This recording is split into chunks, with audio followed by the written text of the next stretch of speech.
Narito ang mga di umano'y pinakapalpak na presidente sa kasaysayan ng Pilipinas.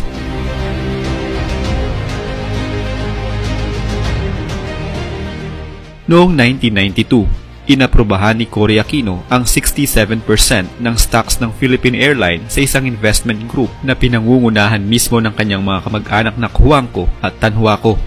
Dahil dito'y nasa halos 300 bilyong dolyar ang nawala na para sana sa mga Pilipino, at ang mas masakla pa doon, hindi naglabas ng sariling pera ang kanyang ibang kamag-anak para sa stocks. Sa halip ay nanghiram ito sa 3 bangkong pagmamay-ari din ng gobyerno at ginawa pa nilang collateral ang mismong stock mula sa Philippine Airlines.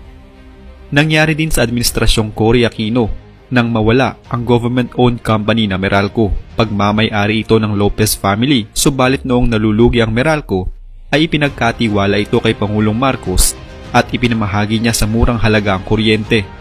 Ngunit nang mawala siya ay muli itong napabalik sa mga Lopez nang walang kondisyon.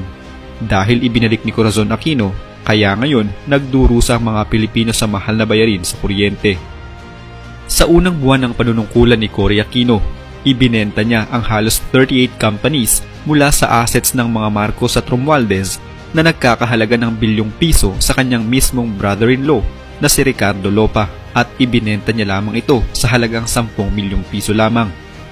Gaya din ang pagbabalik niya ng Philippine Long Distance Company sa mga kamag-anak niyang Juanco na binili pa ni Marcos sa mga Juanco noong siya pa ang presidente. Ipinasara din niya ang Bataan Nuclear Power Plant na matatagpuan sa Morong Bataan.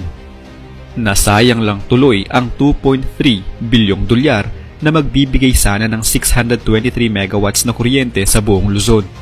Noong nasa Hawaii si Pangulong Marcos ay ipinakiusap niya kay Corazon Aquino na ipagpatuloy ito dahil mapapakinabangan ng mga Pilipino, subalit hindi pinansin ni Cory Aquino ang kahilingan ni Marcos, sa halip ay ipinasara. Nakipagnegosasyon din si Cory Aquino sa bansang Japan patungkol sa naging utang daw ng Pilipinas sa Japan noong panahon ng panunungkulan ni Ferdinand Marcos.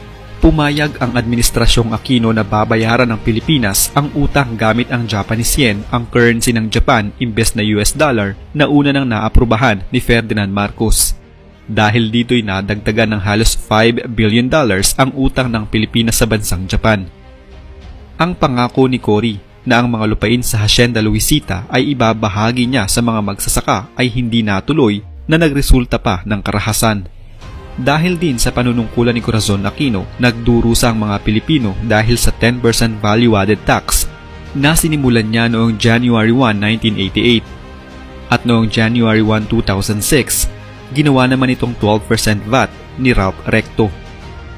Noong panahon ng kanyang panunungkulan, inilahad din ng kanyang sariling vice-presidente na si Salvador Doy Laurel ang pangloloko ni Cory Aquino. Ayon sa ilang nagsabi, ayaw raw maupo ni Cory bilang presidente ng Pilipinas, subalit ang mga Juanco sa kanyang paligid ang nagtulak sa kanya at may malaking interes sa pwesto sa pamahalaan para sa kanilang mga pansariling pagpapayaman.